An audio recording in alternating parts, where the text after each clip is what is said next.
여러분, 한강에 다리가 몇 개인지 아시나요? 서울에 사는 사람이 그런데 별 관심이 없을 것 같아요. 아마 정확하게 아는 사람이 잘 없을 것 같네요.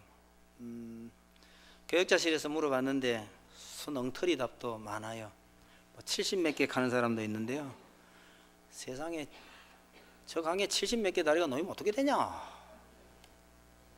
그래서 한참 논란 끝에 이리저리 찾고 뒤지고 하더니 저도 정확한 답은 모르는데요. 그건 한 30개 정도, 30개 넘을락 말락 아마 그 정도 되는 것 같아요. 이쪽에 지금 새로 완공되고 있는 다리가 하나 있는데요.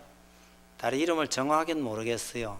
그냥 제가 암사대교 뭐 이렇게 불러봅니다. 암사동에서 시작해서 다리를 건너가니까 암사대교 이러면 어쩌겠나 싶긴 해요.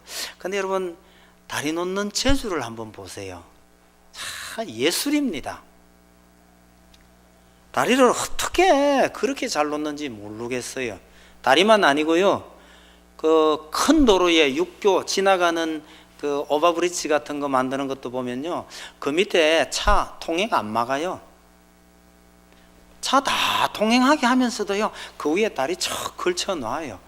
와, 옛날 같으면 꿈도 못 꾸는 일을 하고 있는데 전 지나갈 때마다 그런 거 유심히 봐요. 자, 진짜 예술이다. 어떻게 다리를 저렇게 놓나, 그런 느낌이 들 때가 많아요. 강뿐만 아닙니다.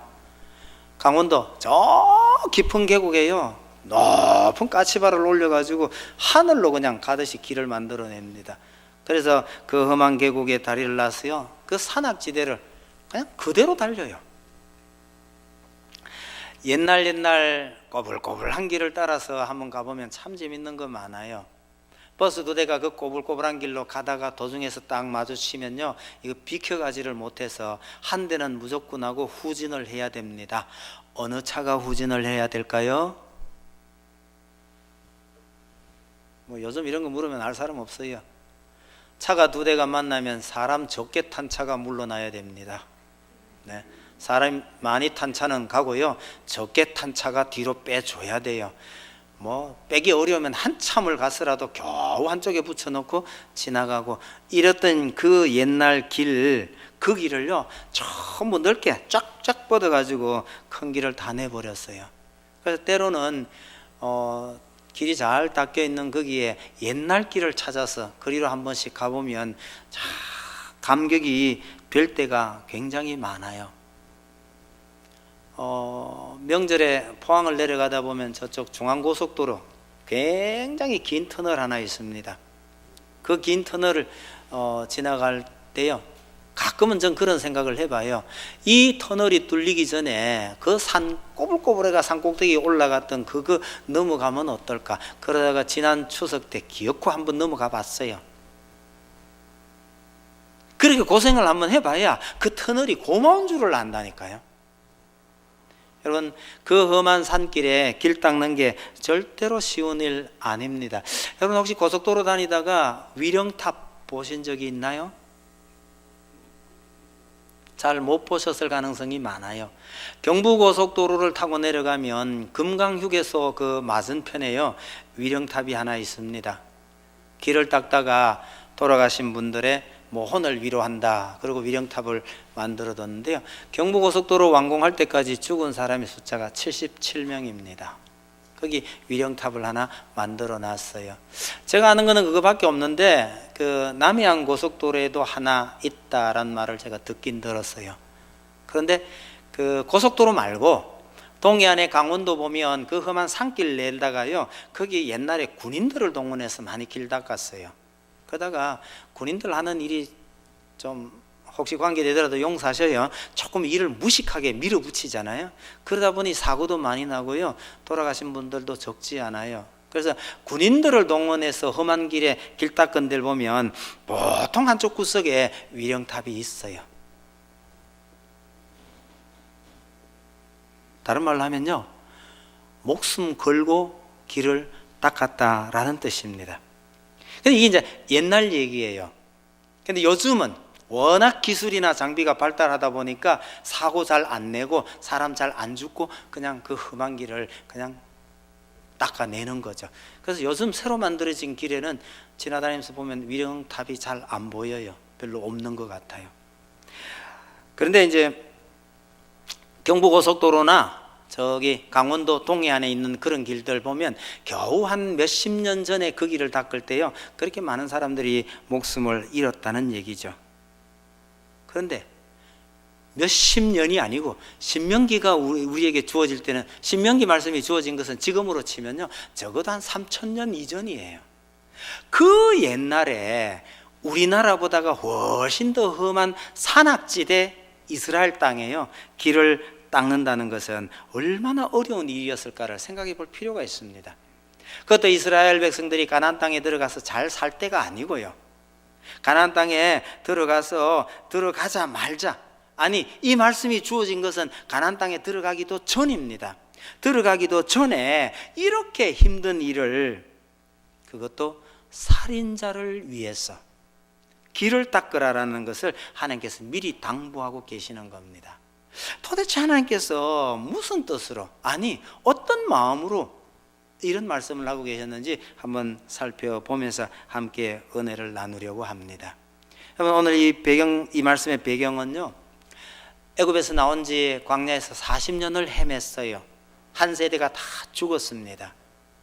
그 끝에 드디어 가나안 땅을 건너서 요단강을 건너서 가나안 땅에 들어가기 직전입니다. 그러니까 아직 요단강 안 건넜어요. 거기에서 모세가 이스라엘 백성들을 다 앉혀놓고 40년 전 이야기를 쭉 회고를 한 것이 신명기입니다.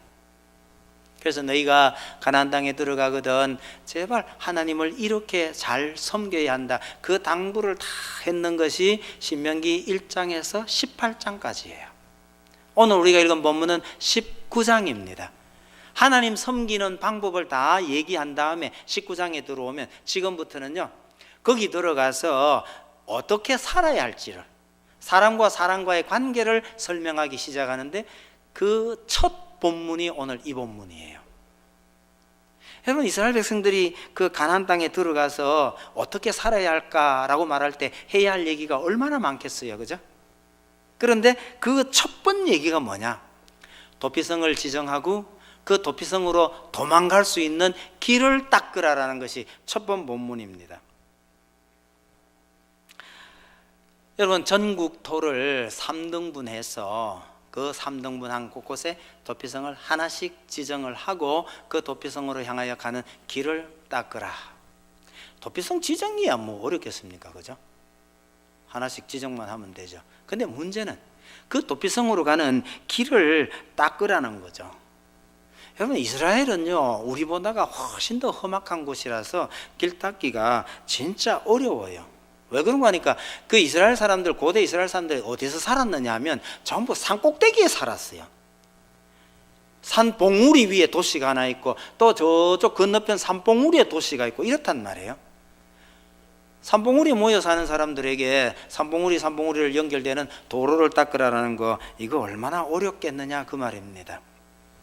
우리가 생각해 볼 수 있는 것은 예를 들어서 미시령 고개를 넘어가는데 거기에 길을 닦으라. 여러분, 미시령 고개 옛날 길 한번 넘었던 기억이 있으신가요? 저는 미시령을 길어가는 이유가 아이들 데리고 수학여행 가는데 수학여행 갈 때 아이들 버스칸에서요 떠들고 노래하고 난리 나잖아요. 그런데 미시령 고개를 넘어갈 때 기사가 성질을 내더라고요. 성질을 내서 애들 조용시키더라고요. 그런데 물어봤어요. 수학여행기 잘 다니고 있는데 왜 그러시냐고 그랬더니요, 미시령 고개를 넘어가는 관광기사가 너무너무 긴장을 한다는 거예요. 이 긴장한 상태에서 아이들 떠드는 걸 못 견뎌서 그런데 선생님 죄송합니다만은 이 고개 다 넘어갈 동안에는 애들 좀 조용히 시켜주세요 이러더라고요. 여러분, 관광기사가 무슨 전문가예요? 에? 날마다 차 몰고 다니면서 관광지 다니는 그 기사가 하는 게 이 운전인데 세상에 미시령 고개 그거 버스 타고 넘어가는데 그렇게 겁을 내나요? 험한 길입니다. 그런 고개에 길을 뚫는다고 생각하면 얼마나 어렵겠어요. 한번 가봐야지 하고 가봐야 별 소용없어요. 요즘은 그 미시령을 밑에 터널을 뚫어가지고요 그대로 빠져나가 버려요. 그래서 이 길이 어떤 길인지 아시고 싶으면 터널로 들어가지 말고 옛길을 따라서 쭉 올라가 보면 그 옛날에 이런 데 길을 어떻게 닦았고 어떻게 뚫어냈을까 감동이 좀 된다는 말입니다. 근데 이스라엘은 길을 낼 때도요 살인자가 도망하기 아주 쉽도록, 그리고 그 길이 너무 멀었어도 안 되도록 거리를 잘 안배해서 최소한으로 하루 만에 당일에 도착할 수 있도록 그렇게 배려해서 길을 닦으라고 말합니다. 여러분, 아무리 우발적인 살인이라고 해도 살인자를 위해서 이렇게 세심하게 배려하는 곳이 참 성경 말고 또 있을까요? 도대체 살인자를 보호하고 살리는 게 그게 무슨 중요한 일이길래 가나안 땅에 들어가기도 전에 제일 먼저, 그리고 너무너무 어려운 이 일을 제일 먼저 시키느냐는 말이죠. 하나님께서 보시기에 그것 말고 급한 일이 그리 없는 걸까요? 여러분, 우리나라 그 선거할 때 공약이 한번 보세요. 살인자를 보호하기 위한 공약이 있던가요? 혹시 있다면 이게 공약 몇 번째쯤 나올 것 같아요? 제가 과문한 탓인지는 모르지만 공약에 이 중죄수를 위해서 교도소를 어떻게 해야 되고 살인자를 어떻게 보호해야 되고 하는 이런 공약은 잘 안 나올 겁니다. 만약에 나왔다 하더라도 아마 제일 끝에쯤에 되겠죠. 심지어 공약에도 보면 가난한 사람을 위한 공약은 그렇게 많지 않아요. 항상 순위에 밀려요. 힘있고 능력 있는 사람을 위한 정책이 사실은 더 많은 거고, 가난한 사람들을 위한 거, 없는 사람을 위한 공약은 늘 좀 이렇게 뒤로 밀리기 마련인데, 살인자를 위해서 가장 먼저 그 어려운 일을 당부하는 것, 이게 정말 이상한 일입니다. 우리가 생각할 때 일반적인 사람들의 우선순위와는 많이 다른 거예요. 형, 우리가 만약에 낯선 땅에 들어간다, 제일 먼저 준비해야 될 게 뭐예요? 우리가 살 집 아니겠어요? 집을 짓든지 아니면 하나님의 성전을 먼저 짓든지 교회를 짓든지. 미국 사람들의 그 이야기 보면 우리가 늘 감동적으로 들려오는 얘기가, 그 사람들 제일 먼저 교회를 짓고 학교를 짓고 자기 집을 지었다 그러잖아요. 근데 하나님은요, 제일 급한 게 살인자를 위해서 길 닦는 게 제일 먼저다, 이렇게 말씀하시는 듯해요. 성경을 누가 기록했느냐, 뭐 유대인들 조상들이 어떻고 누가 어떻고 그래도요, 여러분, 이게 사람들이 일반적으로 생각하는 책하고는 분명히 다르다는 점은 성경을 기록하신 분이 하나님이시다라는 좋은 증거 중에 하나입니다. 사람의 생각과는 너무나 달라요. 여러분, 하나님께서는 왜 이 길 닦는 일을 그렇게 중요하게 여기실까? 이걸 한번 생각해 보실 필요가 있습니다. 어쩌면 이것이 하나님께서 가장 신경 쓰시는 일일지도 모릅니다. 10절 뒤편에 보시면요, 무죄한 피를 단 한 방울도 흘려서는 안 된다라고 말씀을 하시는 건데, 여러분, 실수로 사람을 죽인 사람은 죄가 없나요? 실수로 누군가를 죽였다 그러면 이 사람 죄가 있어요. 우리가 아는 죄는요, 과실치사죄가 됩니다. 여러분, 과실치사도 이 가벼운 죄가 아니에요. 실제로 그렇게 해서 사람을 죽인 사람이 도피성으로 도망을 갔다 칩시다, 무죄가 되는 건 아니에요. 단지 그 원한 맺힌 사람이 개인적으로 복수하는 것을 막아줄 뿐이지, 그 사람은 도피성에 가서 과실이 분명하다는 게 밝혀지면 그 도피성에서 나오지 못해요. 그 도피성에서 평생 살아야 합니다. 당대 대제사장이 죽을 때까지 그 도피성에서 못 나와요. 이 얘기는 또 도피성에 대한 이야기를 할 때 할 기회가 있을 거라고 생각하고 오늘은 넘어갑니다. 도피성에 숨어있던 이 사람이요, 도피성에 안 있고 어느 날 답답해 하고 성읍 밖으로 나갔는데 원수를 갚겠다고 누군가가 밖에서 기다리고 있다가 이 사람을 죽여도 죄가 안 돼요. 그러니까 죄는 있다는 거예요. 죄는 있는데도 불구하고 이 사람이 도피성으로 피해 갔을 때 이 사람을 도피성에서 보호해 주라는 법입니다. 참 묘한 법이에요. 여러분, 하나님의 소원은 죄 지은 사람에게 벌 주고 너 사람 죽였으니까 너도 죽어야 돼, 이게 아니고요. 하나님의 법은, 그 정신은요, 자기 자식인데 죄가 있더라도 어떻게든 살리려고 하는 것이 하나님의 소원이라는 것을 기억하실 필요가 있습니다. 다시 말하면 죄 있는 자기 자식을 살리려는 것이 하나님의 간절한 소원이라는 것을 우리가 기억을 하십시다. 선악과 따먹으면 정령 죽는다고 그랬잖아요. 그런데 따먹었으니까 마땅히 죽어야 하잖아요. 그런데 하나님은 어떻게든지 살리려고 애를 쓰시는 것이 성경의 이야기입니다. 어쩔 수 없이 징계를 하신다 하더라도, 징계를 할 때 하더라도 어떻게든지 빼내려 하고 살리려고 하는 것이 하나님의 중요한 마음이라는 것을 꼭 기억해 두셔야 합니다. 그래서 홍수가 이 땅을 휩쓸 때요, 우리는 사람이 죽었다는 것만 기억하지 하나님께서 그럴 수밖에 없었던 엄청난 아픔이 분명히 있었습니다. 우린 그거 잘 몰라요. 그러나 하나님은 그런 가운데서도 살려낼 사람 살려내서 이 완전히 멸망시키지 않으려고 애를 썼다는 사실을 기억하실 필요가 있어요. 소돔 고모라를 멸하는 가운데서도 롯의 가족만은 어떻게든지 빼냈습니다. 이사야의 표현을 빌리면요, 이스라엘이 망하고 없어진다 해도 그루터기 같이 그 싹을 남겨두겠다고 말합니다. 예레미야가 메시지를 외칠 때요, 예루살렘에 의인 한 사람만 있어도 예루살렘을 멸하지 않겠다고 했어요. 그런데 그 한 사람이 없어서 예루살렘이 망합니다.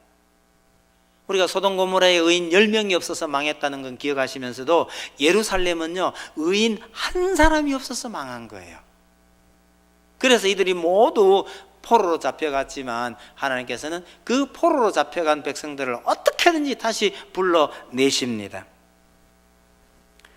포로로 잡혀가서 꿈도 희망도 없는 그들에게요, 잡혀가기 전에 미리 말합니다. 70년만 지나면 돌아올 것이라고 말씀하셨고, 70년 다 돼가네, 이걸 깨닫고 기도를 시작한 사람이 다니엘입니다. 어쨌든 하나님께서는 그렇게 불러오십니다. 그때를 대비해서 이사야가 뭐라고 또 외치느냐 하면요, 너희가 그 바벨론 포로에서 반드시 돌아올 것이다, 하나님의 백성이 돌아올 그때를 대비해서 너희는 길을 닦으라고 외칩니다. 높은 곳은 낮추고 계곡은 메워서 평탄케 하라, 주의 길을 예비하라, 이겁니다. 내 백성이 바벨론에서 돌아올 때에 그 길을 준비해라, 요즘 말로 하면요, 고속도로를 닦으라 라고 이사야가 그렇게 외칩니다. 그 길이 이스라엘이 바벨론에서 포로로 돌아오는 그 길을 말하면서 그 길이 동시에 예수 그리스도께서 우리에게 오시는 그 길을 의미하고 있다는 건 이사야 메시지 아주 중요한 요점 중에 한 가지죠. 여러분, 하나님께서 천지 만물을 다 이루신 후에 평안하게 안식하셨어요. 그런데 그 아담이 그 안식을 깨버립니다. 안식이 깨어졌으니 일해야죠. 그래서 하나님은 그때부터 지금까지 일하고 계셔요. 하나님께서 일하고 계신다는 걸 우린 몰랐는데 예수님께서 가르쳐 주셨어요. 하나님께서 지금까지 일하시니 나도 일한다, 이러시면서 안식일에 병자들을 고쳐 주셨단 말이죠. 하나님께서 그때부터 지금까지 일하고 계시는 일, 그게 뭘까요? 범죄하고 하나님을 떠나버린 그 인생들을 다시 하나님께로 돌아오게 하시는 이 일, 다른 말로 해서 우리가 말하는 구원 역사, 또 다른 말은요, 죄인을 살리는 이 일을 하나님께서 지금까지 하고 계신다는 거예요. 이게 죄인들을 위해서 길을 닦는 일입니다. 하나님께서 지금까지 이 일을 하고 계시고 하나님께서 가장 소중하게 여기는 일이 이 일이시니, 이런 하나님께서 가나안 땅에 들어가는 자기 백성에게 제일 먼저 요구하는 것이 살인자를 위하여 길을 닦으라고 합니다. 다른 어떤 일보다 그 일을 먼저 하라고 하시는 거죠. 여러분, 우리 예수님도 하나님 아버지의 이런 뜻을 따라서 이 땅에 오셨습니다. 누구를 위해서요? 의인을 위해서 오신 게 아니에요. 예수님은 죄인들을 위하여 이 땅에 오셨다고 분명히 말합니다. 왜요? 이 땅에는 의인이 하나도 없으니요. 안식일에 왜 일을 하느냐고 비난했을 때 예수님께서 하신 답변이요, 하나님께서 지금까지 일하시니 무슨 일요? 죄인들을 구원하시기 위한 그 일을 하나님께서 지금까지 일하시니 나도 그 일을 한다, 이러면서 병자들 고치셨는데, 내가 이 땅에 온 것은 건강한 사람을 구하러 온 거 아니다. 누굴 위해서요? 병든 사람을 위해서, 죄인을 위해서 이 땅에 왔다라고 말씀하시는 거예요. 여러분들이 병자가 돼서 병원에 가서 푸대접을 한번 받아보세요. 예수님의 이 말이 얼마나 감사한 말인지요. 응급실에 갔는데요, 답답해 죽겠는데 의사는 뭐가 바쁜지 자꾸 다른 환자만 돌아보고 우리는 안 쳐다본다. 그래서 가서 뭐라 그러면요, 예 알았어요, 좀 기다리세요, 이러고 있으면 속이 터져 못 견뎌요. 근데 예수님 뭐라 그러십니까? 내가 의인을 찾으러 온 것이 아니라 죄인을 찾으러 왔고, 건강한 사람을 찾으러 온 것이 아니라 병든 자를 찾으러 왔다는 이 예수님의 말씀이 얼마나 감사한지요. 하나님께서는 가나안 땅에 들어가는 이스라엘 백성들에게 제일 먼저 하는 것이 살인자를 살리기 위해서 그 험한 길에 길 닦는 일이 제일 우선이라고 말씀하셨는데, 이게 하나님께서 우리를 위해서 늘 하시는 일이 이 일이었다는 사실입니다. 죽을 죄인을 살리는 일이 하나님께서 가장 관심 가지고 하시는 일이고, 그래서 이스라엘 백성들에게 도피성을 지정해라, 그리고 도피성을 향한 길을 닦으라고 말하는 거예요. 하나님의 이런 뜻을 따라 이 땅에 오신 예수님도 그렇게 보면 길 닦으러 오신 분이에요. 그래서 예수님께서 말씀하시죠.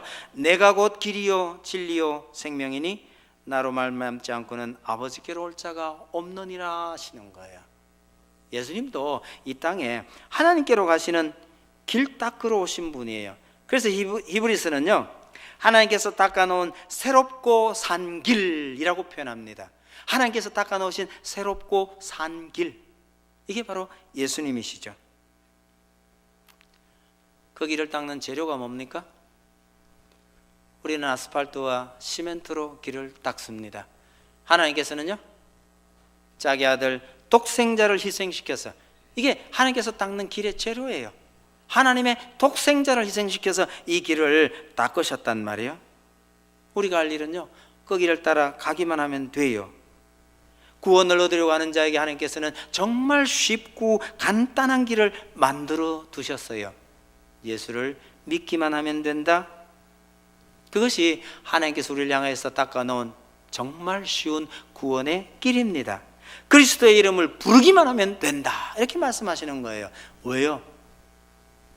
그 힘들고 어려운 길에 평탄한 길을 예수님께서, 하나님께서 다 닦아놓으셨으니까요. 여러분, 이스라엘 그 험한 산지에 길을 닦고 도피성을 지정하라는 것을 보시면 그 말씀 속에서 죄인들을 향한 하나님의 마음을 우리가 읽을 수 있어야 하는 거죠. 겉으로 보기에는 죄인을 위하는 하나님의 마음이고 살인자를 배려하시는 하나님의 마음인데, 그것이 정확하게 말하면 사실은 살인자를 위한 것이라기보다는요, 죄 지은 자기 백성을 향한 하나님의 마음입니다. 죄인을 사랑하는 것이 아니라 사실은요, 죄인된 자기 자녀를 사랑하시는 거죠. 이게 얼마나 감사한 일인지 모릅니다. 우리도 하나님의 이런 마음을 본받아서 죄인들이 생명의 길을 찾도록 기꺼이 헌신해야 하고, 하나님께서 만들어 놓으신 이 좋은 도로에 그치고 장애가 되는 장애물 노릇을 우리가 해서는 안 된다는 사실을 잊지 마셔요. 고속도로를 달리다 보면 가끔 헷갈리는 표지판이 들어 있어요. 여러분, 우리가 잘못해서 하나님께서 멋진 길을 닦아 놓으셨는데 거기에 우리가 잘못된 표지판, 엉뚱한 장애물 노릇을 하고 있지 않는지 상당히 조심해야 합니다. 가끔은 보면 고속도로나 시골도로, 넓은 도로에요, 가다 보면 슬금슬금 후진하는 차를 만나게 됩니다. 뒤에 오는 차 눈치를 봐가면서요 슬금슬금 후진하고 있어요. 왜 그러죠? 빠져나가야 되는데 놓쳐버린 거예요. 조금 더 간 거예요. 조금만 뒤로 물러가면 이렇게 나갈 수 있을 것 같아서 슬금슬금 후진하고 있는데 그 얼마나 위험한 건지 모릅니다. 후진 안 하고 그냥 곧장 가서 다시 나가려면요 먼 길을 가야 되니까 슬금슬금 눈치 봐가면서 후진하고 있는데 이거 정말 위험한 겁니다. 잘못된 도로 표지판, 경우에 따라서 자기가 잘못 읽은 탓도 있기는 하지만 이 굉장히 위험하다는 거예요. 이런 도로 위에 물건을 떨어뜨려 놓고 다니면요 굉장히 위험합니다. 무슨 말이냐면 하나님께서 자기 독생자를 희생시켜서 하나님께로 나아가는 길을 닦아놨는데 이 도로에 우리가 잘못된 표지판 노릇을 하든지 아니면 그 길을 달리는 성도들을 실족해서 넘어지게 한다는 것은 얼마나 위험한 일인지를 생각을 해보자는 거예요. 여러분, 어떤 일이 있더라도요 나로 인해서 우리 성도가 실족하거나 연약한 성도가 넘어지거나 너 때문에 나 교회 안 가겠다 이런 말이 평생에 단 한 건도 없기를 간절히 바랍니다. 예수님께서 그러셨잖아요. 이 소자 하나라도 실족해 할 바에는 차라리 목에 연자맷돌을 달아가지고 물에 빠져 죽으라고 그랬어요.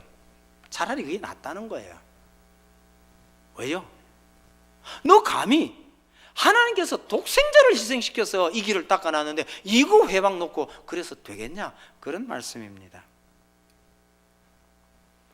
그런데 하나님께서 살인자를 이렇게 배려하고 있어도요 살인을 저지른 자가 이 길을 따라서 도피성으로 도망가지 않으면 도중에 잡혀서 죽을 수도 있다는 사실을 기억합시다. 이스라엘 법에 그래요. 내 형제를 죽인 자의 복수해야 될 자격이 누구에 있냐면 나한테 있어요. 내가 찾아서 죽여야 돼요. 죽기 전에 도피성으로 피하라. 그게 하나님의 메시지거든요. 다른 말로 하면 아무리 하나님께서 살인자를 배려하고 돌보고 있지만 하나님의 말씀을 따라서 그 길로 도망가지 않으면 도피성도 그 길도 효력이 없다는 뜻입니다. 하나님의 놀라운 약속도 그 하나님의 말씀에 순종하지 않는 사람에게는 아무런 소용이 없어요. 죄인들을 위해서 멋진 길을 닦아 두셔도 그 길로 뛰어오지 않는 자는 죽어도 할 말이 없다라는 뜻입니다. 독생자를 희생시켜서 생명의 길을 닦아 두셨는데 그 길로 안 온다면 그건 하나님도 어쩔 수 없다는 얘기죠. 믿으라고. 믿는데 무슨 힘이 드나 돈이 드나 노력이 드냐 이런 거거든요. 믿는다고 고백만 하라고 그러는데도요 그렇지 않은 사람이 있어요. 그런 사람에게는 하나님이 어쩔 수 없다고 말씀하십니다. 여러분, 우리는 이미 그런 고백을 하고 이 길을 잘 달려가고 있으니 우리가 할 수 있는 것은 정말 감사하는 일밖에 없는 거죠. 그러면서 이 길을 알지 못하는 다른 죄인들에게 하나님의 마음이 이러하다고 알리는 것이 어쩌면 우리의 사명이 아닐까 그런 생각을 합니다. 하나님께서 죄인들을 위해서 이렇게 길을 닦는데 이런 마음으로 길을 닦고 계시는 그 하나님을 묵상하면서 여러분 최근에 만들어진 도로를 한번 다녀보세요. 얼마나 은혜가 되는지 아십니까? 길을 얼마나 잘 닦아 놓는지 아세요? 운전하다가 혹시 졸면 어떻게 되나요? 조는 사람을 위해서 길에 장치를 만들어 놨어요. 졸면서 운전 안 해보셨으면 모르지만요 졸면서 운전하다 보면요 갑자기 바퀴가요 다다다다다다 그래요. 왜 그러죠? 졸면서 똑바로 가고 있으면 아무 일 없어요. 졸면서 중앙선을 쓱 넘어서려면요 바퀴가 마구 드드득거려요. 넘지 마세요 하고 다 박아놨어요. 놀래서 정신 차리고 또 똑바로 가는 겁니다. 얼마나 잘 만들어놨는지 몰라요. 밤길을 가다 보면요, 길이 굽었을 때 길 한가운데요 불빛이 다 박혀 있어요. 전 굉장히 궁금해요. 저게 배터리를 넣어서 불빛이 들어오는 걸까, 아니면 자동차 불빛에 비춰서 보이는 걸까, 참 궁금할 때가 있어요. 도로 밑으로 선을 깔아가지고 저게 다 불이 들어오는 걸까? 그러다가 만약에 전구가 상하면요 갈아 끼워야 되는 걸까? 그럴 정도로 길 한복판에요 깨끗한 불이 쭉 박혀 있어요. 많이 굽은 길에는 박지 말라고요, 화살표가 이렇게 휘어지는 바깥쪽에 화살표가 딱 줄지어 서 있어요. 박지 마세요, 이렇게요.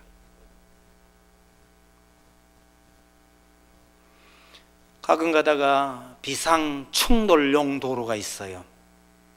비상시 충돌용 도로요. 어떤 경우요? 내리막을 계속해서 내려오는데 만약에 브레이크가 고장이 났다면요, 박는 수 외에는 방법이 없잖아요. 그럴 때 여기 와서 박으세요. 그리고 길을 쭉 해가 오르막을 턱 해가 모래를 잔뜩 쌓아놨어요. 브레이크가 고장 나거든 이리 와서 박으세요. 그런 것까지 만들어 놨더라고요. 여러분, 길을 가면서 사람들이 안전하게 다닐 수 있도록 사람들이 얼마나 많은 생각을 하면서 길을 잘 만들어 뒀는지를 보면, 야, 사람도 안전한 길을 만들려고 이렇게 노력했다면 하나님께서 우리를 위해서 얼마나 길을 잘 닦아 두셨을까, 이런 생각하면서 먼 길을 다녀보면 여러분, 운전하면서 먼 길 가는 그 자체가 참 은혜가 돼요. 확인하느라고 졸지는 마세요. 그리고 우리가 다니고 있는 길이 얼마나 잘된 길인가를 보기 위해서 가끔은 그 잘된 도로에서 벗어나서 옛 길을 찾아서 한 번씩 다녀보세요. 나가 봐야 이 길이 얼마나 멋진가를 잘 깨닫게 되는데, 그런 길을 볼 때마다 하나님께서 우리를 위해서 닦아 놓으신 그 길은 얼마나 아름답고 귀한 길인가를 길로 다니면서 은혜가 될 때가 있을 겁니다. 여러분들의 가슴 속에 보는 것마다, 볼 때마다 하나님의 은혜가 느껴지는 그런 삶이 되시고, 하나님께서 우리를 사랑하셔서 그렇게 돌보고 계셨다는 것 잊지 마시기를 바랍니다. 기도하십시다.